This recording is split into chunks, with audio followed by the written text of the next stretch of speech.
Hadis 1015 hadis عن جابر بن عبد الله رضي الله عنه. جابر بن عبد الله خبرت قال خرج علينا رسول الله صلى الله عليه وسلم يوما فقال bir vaqt bizga Allohning elchisi Allohning salavati ham salomı bo'lsin chiqib aytdi inni ra'aytu fil manami ka'anna jibrilu 'inda ra'si va mikaila 'inda rijlayya. Bir vaqt mende tush ko'rindi, payg'ambarimiz sahobalarga chiqib aytadi. Mende tush ko'rindi, ham tushimda Jibril mening bosh turimda o'tirdi. Ham Mikail farishta mening oyoq turimda o'tirdi dedi. Yaqulu ahaduhuma li sahibihi, ham shunda bir farishta birisi ikkinchisine ayta idrib lahu masalan. Bu kishiga dey misol keltirdi. Kimga bu kishiga? Payg'ambarimizga. Faqala isma sami'at uzunak. Shunda aytadi, bir farishta ayta, ishitdi, ey quloqlaring ishitsaydi dedi. Va qil aqal qalbak. Ey o'ylandi, ey yuraging o'ylansaydi dedi. Shu ketirgan misol, biz ketirashak misoldan. Ham shunda davom etadilar, innama masaluka va masalu ummatika masali malikin ittaxaza daran. Payg'ambar aytadi, shunda sening misoling, ya'ni payg'ambarning misoli, ham sening ummatingning misoli dey, bir podshoning misolini tengdi. Bir podshoning misolini tengdi. Ham bu podsho o'zini bir yer oldi dey. Summa bana fiha baytan. Shunda shu yerda o'zina yurt soldi dey. Summa jagala fiha maidatan. Ham shunda shu yurtda zo'r tobuncha azirladi. Maida esa rizq azirladi. Mol siy hurmat azirladi. Summa ba'asa rasulan yadghu nasa ila ta'amihi. Shundan so'ng u ilchi jibardi, ya'ni bir kim bo'ldi endi u? Bir kishini jibardi, ya'ni kishini jibardi ne uchun? Bu podsho barliq bo'lgan kishilarni shu tobinga, shu siy hurmatga chaqirib, ular shunda kelib rahatlanib tamni aybirlar oshab silansinlar uchun kishi jibaradi. Rasulan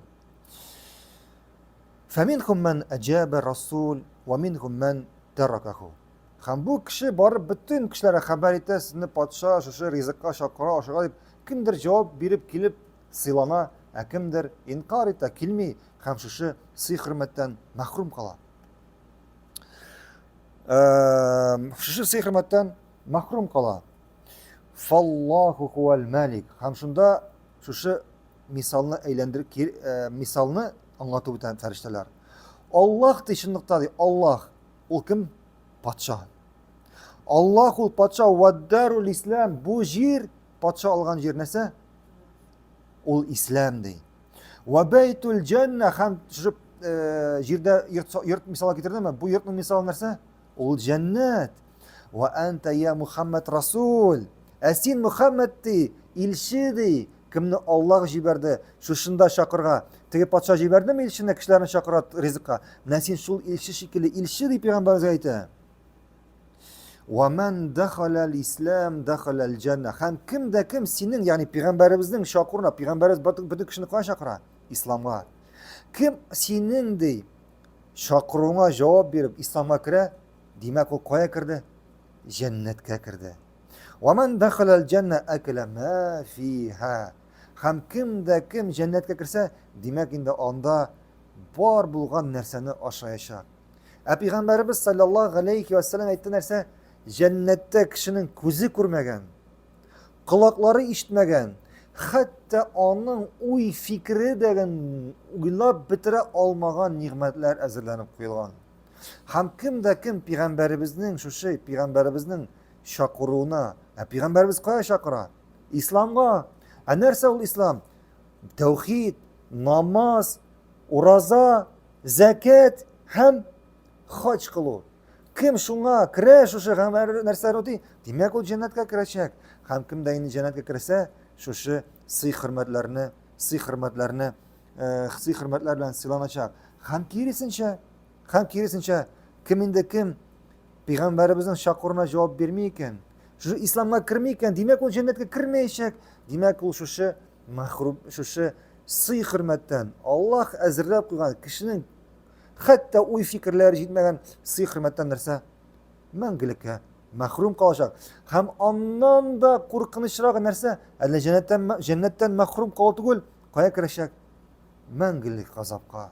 Мәңгелек газапка һәм кешенең хәтта уе җитмәгән, хәтта ул күрә алмаган, хәтта ул уйлап та бетерә алмаган һәм шушы газапларның берсе генә килеп, әгәр кешегә шушы дөньяга килсә, кеше шушы газаптан исән кала алмас иде. Шушы газаптан исән кала алмас иде һәм инде шушы пәйгамбәребезнең чакыруына җавап бирмәгән кешене шушы куркыныч газап һәм куркыныч урын көтә. Һәм инде дәресебезне тәмамлап пәйгамбәр Аллаһтан, бийек Раббыбыздан сорыйбыз инде. Аллаһ Субхана Тәала үзенең бийек рәхмәте белән, үзенең бийек нигъмәте белән безне инде шушы пәйгамбәребезнең чакырган урынына, исламга җавап бирүчеләрдән итсә иде. Һәм инде шушы җәннәтләргә кереп инде Аллаһ әзерләп куйган сый хөрмәттән сыйланып, рәхәтләнеп, ләззәтләнеп яшәргә насыйп итсен. Һәм инде безнең барыбызны шушы куркыныч ут газабыннан, куркыныч урыннардан, җәһәннәмдән үзе сакласын. Субханака Аллаһумма бихамдика ашһаду ан ла илаһа илля ант астагфирука ва атубу илейк. Ассаламу алейкум ва рахматуллаһи ва баракатуһ.